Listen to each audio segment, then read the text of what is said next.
மேஷ ராசி அன்பர்கள் அனைவருக்கும் வணக்கம்.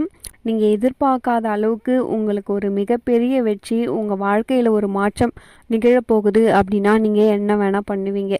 காரணம் பார்த்தீங்கன்னா 2 வருஷமாக உங்களுக்கு நிம்மதியே கிடையாதுங்க. ஒரு விஷயம் என்னன்னு பார்த்தீங்கன்னா 12ல் குரு, லாஸ்ட்டு 1 வருஷமாக 12ல் ராகு. இப்படி மாறி மாறி பிரச்சனைகளை நீங்கள் சந்திச்சுக்கிட்டே இருந்திருப்பீங்க. யாராச்சும் நிம்மதி கொடுப்பாங்களா? யாராச்சும் சந்தோஷத்தை கொடுப்பாங்களா? யாராச்சும் நம்மளை காப்பாற்றுவாங்களா? யாராச்சும் கை தூக்கி விடுவாங்களா அப்படின்னு சொல்லிட்டு ஏங்கி ஏங்கி நீங்கள் நிறைய பிரச்சனைகளை பார்த்துருப்பீங்க. ஒரு பிஸ்னஸ் இல்லை, நிறைய பிஸ்னஸ் பண்ணி பார்த்துருப்பீங்க. ஒருத்தவங்களை நம்பி இல்லைங்க, பல பேரை நம்பி நீங்கள் ஏமாந்துட்டீங்க. ஒருத்தவங்க மட்டும் உங்களை கஷ்டப்படுத்தலை, சுற்றி உள்ள எல்லாருமே உங்களை கஷ்டப்படுத்தி இருப்பாங்க. உங்களுடைய இடத்துல வேறு யார் இருந்தாலுமே சரி, இன்றைய காலகட்டத்தில் லைஃப்பை ரன் பண்ணுறது ஒரு சாதாரண விஷயம் கிடையாது. பல போட்டிகள், பல பிரச்சனைகள், வெளியே சொல்ல முடியாத நிறைய பிரச்சனைகள், ஒரு வேலை வாய்ப்பு, ஒரு படிப்பு, ஒரு பிடிச்ச காலேஜ் எதுவுமே கிடச்சதில்லை. குரு இப்போ நல்லா இருக்காரு. சுக்கிரன் பார்த்தீங்கன்னா சூரியனோட சேர்ந்து ஒரு பெரிய பாசிட்டிவ் கொடுத்தாலுமே சுயஜாதகம் என்னதான் சொன்னாலுமே, எந்த மாத ராசி பலன், எந்த பெயர்ச்சிகள் நடந்தாலுமே உங்களுடைய சுயஜாதகம் தசா புக்தி இதை மாற்ற முடியாது. இதுக்கு எல்லாமே ஒரு சாவி தான். உங்களுக்கு நிறைய கதவுகள் மூடப்பட்டிருக்கு. ஆனால் நீங்கள் ஒரு 8 மணி நேரத்தில் போக வேண்டிய இடத்துக்கு 1 மணி நேரத்தில் போகிறீங்க அப்படின்னா நீங்கள் தைரியமாக அந்த வழியில் தானே போவீங்க. அப்படி ஒரு கோவில் தாங்க இந்த கோவில். இந்த கோவிலுக்கு போயிருந்த மேஷராசி அன்பர்கள், இந்த கோவிலுக்கு ஏன் இவ்வளோ நாளாக நான் போகாமல் இருந்தேன்? முதலே போயிருந்தால் லைஃப்பில் நிறைய மாற்றங்கள் இருந்திருக்கும், நிறைய நல்ல விஷயங்கள் நடந்திருக்கும். ஒரு சில பேர் ரெகுலராகவே இந்த கோவிலுக்கு போவாங்க. அவங்களுக்கு ஏன் பலன் தரலை அப்படிங்கிற விஷயமும், இந்த கோவிலில் என்ன மாதிரி வழிபடணும், இந்த கோவில் எங்கே இருக்குது, இந்த கோவிலில் என்ன சிறப்பு, எப்படி வழிபடணும் அப்படின்னு சொல்லிட்டு முழுவதுமாக பார்க்கலாம். இந்த வீடியோ ஃபுல் அண்ட் ஃபுல்லாக உங்களுடைய வாழ்க்கையில் சந்தோஷமும் மகிழ்ச்சியும், உங்கள் லைஃப்பில் ஒரு புத்துணர்ச்சி கிடைக்கணும் அப்படிங்கிறதுக்காக தான். மேஷராசி அன்பர்களுடைய கஷ்டம் சொல்ல முடியாத அளவுக்கு இருந்தாலுமே, அஸ்வினி நட்சத்திரம், பரணி நட்சத்திரம், கிருத்திகை முதல் பாதம் உள்ளடக்கியது. மேஷராசியின் அதிபதி செவ்வாய் பகவான். காலபுருஷ தத்துவத்தின்படி முதல் ராசி உயிர் ராசின்னு சொல்லுவாங்க. வாழ்க்கையில் அடுத்தவங்களுடைய உயிரை காப்பாற்றணும் அப்படின்ற ஒரே காரணத்துக்காக தன்னுடைய உயிரையும் விட துணிஞ்சவங்க. சுற்றி உள்ளவங்க சந்தோஷமாக இருக்கணும், தான் பிரச்சனையை ஏற்றுக்கிறப்பாங்க. பணம் காசு அப்படிங்கிறத தாண்டி தனக்கு அசிங்கம் அவமானம் வரக்கூடாது அப்படிங்கிறதுக்காக நிறைய விஷயத்தை விட்டு கொடுத்து போகிறவங்க மேஷராசியில் இருப்பாங்க. மேஷராசியில் இவங்க கூட பழகிறது ரொம்பவே அரிது. மேஷராசி அன்பர்களே, கன்னி விருச்சகம் முடிஞ்ச வரைக்கும் மேரேஜ் பண்ணாதீங்க. இது வாழ்க்கையில் நீங்கள் தெரியாமல் செய்கிற தப்பு கிடையாது, தெரிஞ்சு செய்கிற தப்பு.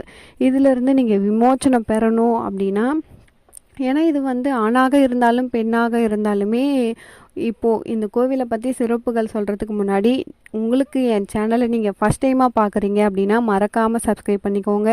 உங்களுக்கு ஏதாச்சும் டவுட்டு அப்படின்னா எனக்கு கமெண்ட்ஸில் சொல்லுங்கள். மேஷராசி அன்பர்களே, ஒவ்வொரு நாளும் ஒரு எதிர்பார்ப்பில் உங்களுடைய வாழ்க்கை சுழந்துக்கிட்டு இருக்குது. உங்களுடைய எதிர்பார்ப்பு நிறைவேறணும், புத்துணர்ச்சி அடையணும், மன நிம்மதி உங்களுக்கு கிடைக்கணும், நீங்கள் எதிர்பார்த்த சில விஷயங்கள் சீக்கிரமே உங்களுக்கு நடக்கணும் அப்படின்னா இந்த கோவில் உங்களுக்கு சிறந்த கோவில். தஞ்சாவூர் மாவட்டம் கும்பகோணத்தில் மயிலாடுதுறை செல்லும் வழியில் திருவிடை மருதூர்னு ஒரு கோவிலுங்க. கும்பகோணத்துலேருந்து கரெக்டாக 7 கிலோமீட்டர் இந்த திருவிடை மருதூர். இது ஒரு மகாலிங்கேஸ்வரர் தலம் அப்படின்னு சொல்லுவாங்க. இங்கே பிரம்மகத்தி தோஷம் இருக்கிறவங்க இந்த கோவிலுக்கு வரலாம். ரொம்பவே ஒரு நல்ல கோவில். ஆனால் மேஷராசிக்கு ஒரு சிறப்பான கோவில் அப்படின்னு சொல்லிட்டு நிறைய பேருக்கு தெரியாது. இந்த கோவிலில் ஒரு சைடு போகணும், ஒரு சைடு வரணும் அப்படின்னு சொல்லிட்டு எந்த கட்டுப்பாடுமே கிடையாது. ஒரு கோவிலுக்கு வரக்கூடிய மேஷராசி அன்பர்கள் எந்த கிழமை வேணும்னாலுமே வரலாம். ரொம்ப பிரச்சனை, கழுத்து நெரிக்கிற அளவுக்கு பிரச்சனை போயிடுச்சு, என்னை காப்பாற்றினா போதும் அப்படின்னு நினைக்கிறீங்க அப்படின்னா நீங்கள் செவ்வாய்க்கிழமை வாங்க. முக்கியமாக சிவராத்திரி அன்னைக்கு, மாத சிவராத்திரியில் என்றைக்கு வேணால் வரலாம். ரெண்டாவது பார்த்திங்கன்னா பிரதோஷ வழிபாடு நேரம் நல்லா தெரிஞ்சுக்கோங்க. செவ்வாய்க்கிழமை, சிவராத்திரி, பிரதோஷம் இதில் என்றைக்கு வேணால் வரலாம். முதல்ல இந்த கோவில் நுழைவாளியில் இருக்கக்கூடிய விநாயகரை வணங்குங்க. நேராக போங்க, சிவபெருமான்கிட்ட உட்காருங்க. மனசார உங்களுக்கு என்ன கோரிக்கை, என்ன ஆசைகள், என்ன நியாயமான விஷயங்கள் நடக்கணுமோ அதை சிவபெருமான்கிட்ட கேளுங்க. மனதில் இருக்க பாரத்தை முதல்ல நீங்கள் இறக்கி வைங்க. ஒரு வேண்டுகோளும் வைங்க. இது முடிஞ்சதுக்கப்புறம் நான் தொடர்ச்சியாக உங்களை தரிசிக்கிறேன். உன்னுடைய கோவிலில் கண்டிப்பாக நான் ஒரு அர்ச்சனை பண்ணுறேன், ஒரு அபிஷேகம் பண்ணுறேன், ஏதாவது ஒரு வஸ்திரம் சாத்துறேன், இதை மாதிரி உங்களுடைய சக்திக்கு ஏற்ற மாதிரி ஒரு மாலை போடுறேன், இதை மாதிரி வேண்டிட்டு அதுக்கப்புறமா அம்மன் சன்னதிக்கு போங்க. அம்மனை நல்லா தரிசனம் பண்ணுங்கள். கிட்டத்தட்ட நவகிரகங்கள் பக்கத்தில் 27 நட்சத்திரத்துக்குமே உகந்த சிவன் சன்னதி, அங்கேயும் போயிட்டு பாருங்கள். முடித்ததுக்கப்புறம் கோவிலுடைய கர்ப்ப கிரகத்தை அதுக்கு நேராக இருக்கக்கூடிய கொடி மரத்தில் விழுந்து கும்பிடுங்க.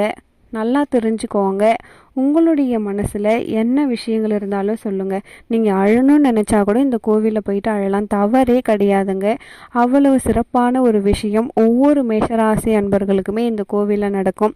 உங்களுக்கு குழந்தை பாக்கியம் வேணும், உங்களுக்கு நல்ல வேலை வேணும், பொருளாதாரம் உங்களுக்கு மேம்படணும் அப்படின்னாலுமே, வாழ்க்கையில் திருப்புமுனை ஏற்படுத்தக்கூடிய எந்த ஒரு விஷயமாக இருந்தாலுமே, அதே மாதிரி உங்களுடைய சொல் பெயர் எங்கேயாச்சும் கெட்டு போயிடுச்சு, உங்களுடைய கேரக்டர் வீணாக போயிடுச்சு, உங்களுடைய வியாபாரத்தில் கடன்கள் வந்துடுச்சு, கொடுக்கல் வாங்கல் பண பிரச்சனை நிறைய பிரச்சனை அப்படின்னா, இல்லை உங்களுக்கு உங்கள் வாழ்க்கையில் எந்த ஒரு பிரச்சனை இருக்குது, இடப்பிரச்சனை சட்ட சிக்கல் இருக்குது அப்படின்னா, கண்டிப்பாக இந்த கோவிலில் நீங்கள் வேண்டுதல் வச்சிங்க அப்படின்னா நல்ல ஒரு பலன் கிடைக்கும்.